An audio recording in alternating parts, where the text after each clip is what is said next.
ISL শেষের পথে, নকআউটের ম্যাচগুলো শুধু বাকি রয়েছে এবং এই নকআউটের ম্যাচগুলো এক্স্যাক্ট কবে হবে সে ব্যাপারে এখনো কিছু জানা যায়নি, যদিও সুপার কাপের ভেন্যু এবং কবে থেকে শুরু হবে সেই ডেটটা কিন্তু অ্যানাউন্স হয়ে গেছে। এবং তার পাশাপাশি এই সময় দলবদল নিয়ে টুকটাক রিউমার্স কিছু থাকেই। এই সবকিছু নিয়েই আজকের ভিডিওটা। শুরুটা করি সুপার কাপ দিয়ে। জানা গেছে ফাইনালি সুপার কাপ শুরু হতে চলেছে 21শে এপ্রিল, যদিও পুরো সূচিটা পাওয়া যায়নি বা কবে শেষ হবে সেটাও জানা যায়নি, বাট শুরু হচ্ছে 21শে এপ্রিল এবং ম্যাচ হবে এবার সুপার কাপ ভুবনেশ্বরে, যেটা গত বছরও ভুবনেশ্বরেই হয়েছিল। মূলত এই দুটো বছরের জন্য, গত বছর এবং এবছরের জন্য সুপার কাপ আয়োজনের দায়িত্ব দেওয়া হয়েছিল ওড়িশা এফসি কে, এবং লাস্ট ইয়ার তারা ভুবনেশ্বরে আয়োজন করলো। এবার একটু ডিলেমা তৈরি হয়েছিল। আমরা প্রত্যেকেই জানি যে ওড়িশায় গভর্নমেন্ট চেঞ্জ হওয়ার পর অনেক কিছুতেই একটু অনেক কিছু শোনা যাচ্ছে, অনেক কিছু খবর আসছে, এবং ওড়িশা এফসি কে কেন্দ্র করে বিশেষ করে, কারণ বর্তমান সরকারের সঙ্গে তাদের কথাবার্তা বা যে যে অ্যাডভান্টেজ গুলো ওড়িশার সরকারের থেকে পায় ওড়িশা এফসি, সেগুলো নিয়ে কিছু সমস্যা কথা শোনা যাচ্ছিল, এবং যার জেরে কোথাও মনে হয়েছিল বা শোনা গেছিল যে সুপার কাপ ওড়িশার বাইরে হতে পারে। একবার গোয়ার নাম এসেছে, একবার দেরাদুনের নাম এসছে, বিভিন্ন সময় বিভিন্ন নাম এলো। ফাইনালি যেটা ডিসাইড হয়েছে যে ভুবনেশ্বরেই হবে, অর্থাৎ ওড়িশা এফসি নিজেদের হোম ভেন্যুতেই সুপার কাপ এবারেও আয়োজন করতে চলেছে এবং সেটা শুরু হতে চলেছে 21শে এপ্রিল থেকে। এবার স্বাভাবিকভাবেই এর আগেই আইএসএল এর নকআউট হবে এটা এক্সপেক্টেড, তার কারণ 19শে মার্চ এবং 25শে মার্চ দুটো ম্যাচ রয়েছে ইন্ডিয়া টিমের, এবং যখনই আইএসএল শেষ হচ্ছে, মানে লিগ পর্বের খেলাগুলো শেষ হওয়ার পর প্রত্যেকটা দলের, জাতীয় দলের ফুটবলাররা জাতীয় ক্যাম্পে থাকবেন। খুব স্বাভাবিকভাবে এই সময় কোনো টুর্নামেন্ট বা খেলা হবে না। এবং গত বছর যদিও সুপার কাপটা কিন্তু হয়েছিল এই ন্যাশনাল ক্যাম্প চলাকালীন, যে কারণে অনেক বেশি সংখ্যক বিদেশি ইউজ করা গেছিল সুপার কাপে, এবং চ্যাম্পিয়ন হয়েছিল ইস্ট বেঙ্গল ক্লাব, যে যার সুবাদে এএফসি চ্যালেঞ্জারটা খেলছে, এবং এখান থেকে কোটাটা থাকবে এসিএল 2 এর কোয়ালিফিকেশনেরও। তো অবশ্যই এই ম্যাচ, এই টুর্নামেন্টটা এই কারণে অত্যন্ত গুরুত্বপূর্ণ প্রত্যেকের কাছেই। তো স্বাভাবিকভাবেই এই ডেটটা অনেকেই জানতে চেয়েছিলেন এবং আমরা সবাই খুব অপেক্ষায় ছিলাম যে কবে সুপার কাপ হবে। তো ফাইনালি সেই ডেটটা জানা গেছে। এবার সুপার কাপ প্রসঙ্গ যখন এলো তখন একটু ইস্ট বেঙ্গল প্রসঙ্গেও আসা যাক, কারণ গতবার তারা চ্যাম্পিয়ন হয়েছিল। এবং শুরুতেই একটা কথা বলি যে এই বছর একটা বিষয়বস্তু নিয়ে ভীষণভাবে ইস্ট বেঙ্গল শিবির বলবো না, ইস্ট বেঙ্গল সমর্থকদের মধ্যে বা কলকাতা ময়দান ভীষণভাবে আলোড়িত হয়েছিল। আর সেটা হচ্ছে যে একটি জনৈক, একটি বহুল প্রচলিত সংবাদ মাধ্যমের একটা তাদের একটা পোস্ট হিসাবে একটা ছবি এসেছিল যে ইমামি সরে যেতে চাইছে ইস্ট বেঙ্গলের থেকে, তারা আর কন্টিনিউ করবে না। তো ন্যাচারালি এতটাই রিনাউন্ড একটা জায়গা থেকে বা রিনাউন্ড একটা পোস্ট মনে হয়েছিল ওটা, যে এখান থেকে একটা রিউমার ছড়ায় যে সম্ভবত হয়তো ইমামি আর কন্টিনিউ করবে না। অনেকেই বলতেই শুরু করেন যে ইমামি ছেড়ে চলে যাচ্ছে, এরকম একটা বিষয়বস্তু। তো ন্যাচারালি আমাদেরও এটা নিয়ে প্রশ্ন ছিল, সেটা নিয়ে আমরা কোয়ারি করি ইমামির পক্ষে, ইমামির সঙ্গে আর কি, ইমামির যারা ডিল করেন এই বিষয়গুলো নিয়ে। তো তাদের পক্ষ থেকে এটা জানানো হয়েছে এটা পুরোপুরি রিউমার, এবং তারাও সেই সংশ্লিষ্ট সংবাদ মাধ্যমের সঙ্গে যোগাযোগ করে যে তাদের পক্ষ থেকে এরকম কোনো পোস্ট দেওয়া হয়েছে কিনা। তো তারাও এটা পরিষ্কার জানিয়ে দেন যে এই ধরনের কোনো পোস্ট তাদের অফিসিয়াল চ্যানেল থেকে এটা হয়নি, এটা একটা ফেক পোস্ট ছিল, এবং সেটাই সার্কুলেট হয়। এবার সোশ্যাল মিডিয়ায় যেটা হয়, খুব কঠিন কোনটা ঠিক কোনটা ভুল, কোনটা সত্যি কোনটা মিথ্যে যাচাই করা, বারবারই যে সোশ্যাল মিডিয়ার প্রবলেম ক্রিয়েট হয় যে কারণে, তো সেরকমই একটা বিষয়। এটা ফেক পোস্ট, এরকম কোনো ভাবনা এই মুহূর্তে অন্তত পক্ষে ইমামির নেই যে তারা পরের বছরই চলে যাচ্ছে আর থাকতে চাইছে না, এটা নয়, এটা ভুল খবর। এবং যেটুকু যা জানতে পারছি, অবভিয়াসলি ইস্ট বেঙ্গলের সঙ্গে ইমামিরই কন্টিনিউ করার কথা, তারাই কন্টিনিউ করবে এখনো পর্যন্ত যা পরিস্থিতি, সবকিছু ঠিকঠাক থাকলে। এবং অ্যাজ ইউজুয়াল যেরকম ভাবে টিম তৈরি হয় সেদিকে নজর থাকবে, তারা সময় মতো টিম তৈরির কাজে হাত দেবেন এবং যা হয় পরবর্তী প্রসিডিওর।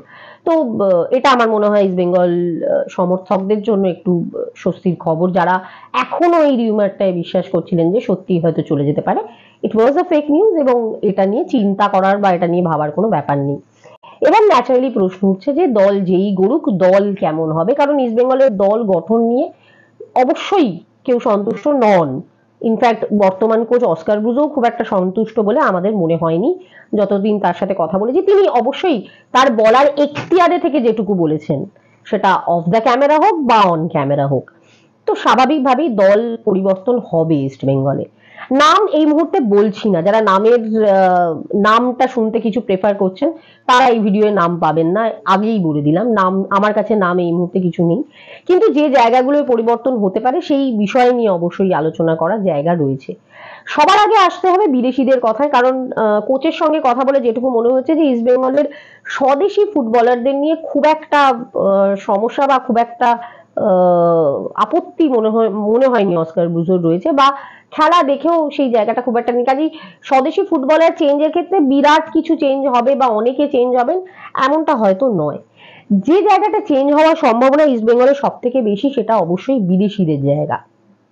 কারণ যদি হিসেব করা যায় তাহলে কোনো বিদেশি খুব আশানুরূপ পারফর্ম করেছেন এটা কেউ বলতে পারবে না। অলরেডি সবাই জানেন মাদি তালাল ছিটকেই গেছেন। এই মুহূর্তে যে কজন বিদেশি রয়েছেন অর্থাৎ Saul Crespo, Hector Yuste, Diamantakos, Cleiton Silva, এবং এই মৌসুমে যে দুজন জয়েন করলেন রিচার্ড সেলিস এবং মেসি বাউলি, এই কজনের মধ্যে কারা থাকবেন কারা থাকবেন না এটা নিয়ে ডেফিনেটলি প্রশ্ন রয়েছে। এক্ষেত্রে যেটা বলার বিষয় সেটা হচ্ছে যে এই ফুটবলারদের মধ্যে বেশ কিছু ফুটবলারের চুক্তি এবছরই শেষ হচ্ছে, যার মধ্যে অন্যতম হচ্ছেন ক্লেটন সিলভা এবং হেক্টর ইউয়েস্তে। তো এই দুটো জায়গা মোটামুটি ধরেই নেওয়া যায় যে পরিবর্তন অবশ্যম্ভাবী, কোনো জায়গা নেই কন্ট্রাক্ট রিনিউ করার এই দুজন ফুটবলারের সঙ্গে। বাকি যে দুজন ফুটবলার উইন্টার উইন্ডো বা এই সময়টা যারা উইন্টার উইন্ডোর পর, ইনফ্যাক্ট ঠিক উইন্টার উইন্ডোতে নয়, ফ্রি ফুটবলার হিসেবেই জয়েন করেছেন রিচার্ড সেলিস এবং মেসি বাউলি, তাদের ভবিষ্যৎ এখনো পর্যন্ত নির্ধারিত নয়। কারণ তাদের সাথে কন্ট্রাক্ট হয়েছিল এই মরশুমেরই, রেস্ট অফ দ্য সিজন যে কটা মাস রয়েছে সেই কটা মাসের জন্য। এবার এই যে সময়টা চলছে তাতে যে পারফর্ম তারা করেছেন সেই পারফরমেন্স বিচার করে তাদের সঙ্গে ফার্দার কন্ট্রাক্ট হবে কি হবে না সে ব্যাপারে সিদ্ধান্ত নেবে ইমামি ইস্ট বেঙ্গল কর্তৃপক্ষ, এবং অবশ্যই সেখানে কোচের মতামতের একটা দাম থাকবে অন্তত অফিসিয়ালি যেটুকু জানি।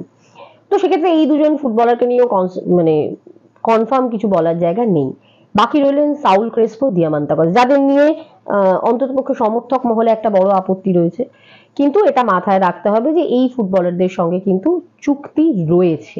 লাস্ট ইয়ার আমার যতটুকু মনে পড়ছে সবার সাথেই 2 বছরের মিনিমাম চুক্তি ছিলই বিদেশিদের সাথে, তো সেক্ষেত্রে তাদের সাথে আরো চুক্তি রয়েছে। এইবার এই দুজন ফুটবলারকে যদি ছেড়ে দিতে চায় ইস্ট বেঙ্গল সেক্ষেত্রে তাদেরকে একটা কম্পেনসেশন দিতে হবে, এবং সেটা বেশ মোটা টাকা কম্পেনসেশন। এইটা একটা ভাবনার বিষয় বা চিন্তার বিষয়। খুব স্বাভাবিক ব্যাপার, দিয়ামান্তাকসের পারফরমেন্সে ডেফিনেটলি ম্যানেজমেন্ট খুশি নয়, কিন্তু তাকে ছেড়ে দিতে গেলে সেটা আর্থিকভাবে কতটা ক্ষতি হবে বা কতটা সম্ভব এটা করা, এই জায়গাটা নিয়ে একটা ভাবনা চিন্তা রয়েছে। কাজেই এখনই এই মুহূর্তে দাঁড়িয়ে এটা যদি ভাবা হয় যে শুধুমাত্র পারফরমেন্স পছন্দসই হয়নি বলে দিয়ামান্তাকস বা সাউল ক্রেসপো থাকবেন না, তেমনটা নাও হতে পারে। এই দুজন বিদেশিকে নিয়ে কোনো সিদ্ধান্ত এখনো পর্যন্ত হয়েছে বলে আমি জানি না।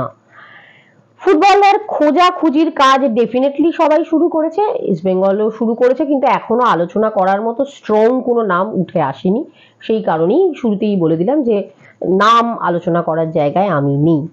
স্বদেশি ফুটবলেও বেশ কিছু জায়গায় হয়তো পরিবর্তন আসবে, বিশেষ করে হয়তো উইং আর দুই সাইড ব্যাক, এই জায়গা, বিশেষ করে দুই সাইড ব্যাকের জায়গা নিয়ে একটা ভাবনা চিন্তা রয়েছে যেটুকু জানলাম। সেক্ষেত্রে হয়তো দুজন স্বদেশি ফুটবলার অন্য অন্য ক্লাব থেকে হোক বা হোয়াটএভার যেখান থেকেই হোক, এই জায়গাটা মানে স্বদেশি ফুটবলারদের মূলত চেঞ্জের জায়গা এই দুটো জায়গা রয়েছে যেটুকু জানি। এরপর দল বদল সবসময় পরিবর্তনশীল, বদলাতে পারে। আপাতত এটুকু ইনফরমেশন আমার কাছে ছিল, সেটাই জানালাম। ভিডিওটা ভালো লেগে থাকলে লাইক করুন, শেয়ার করুন, এবং অবশ্যই কমেন্টে জানান আপনাদের কাছে এই ব্যাপারে আর কি খবর বলবো না, তথ্য বা রিউমার কি কি আছে। এবং অবশ্যই ভালো লেগে থাকলে সাবস্ক্রাইব করুন আমাদের চ্যানেল অলথোর টিভিকে।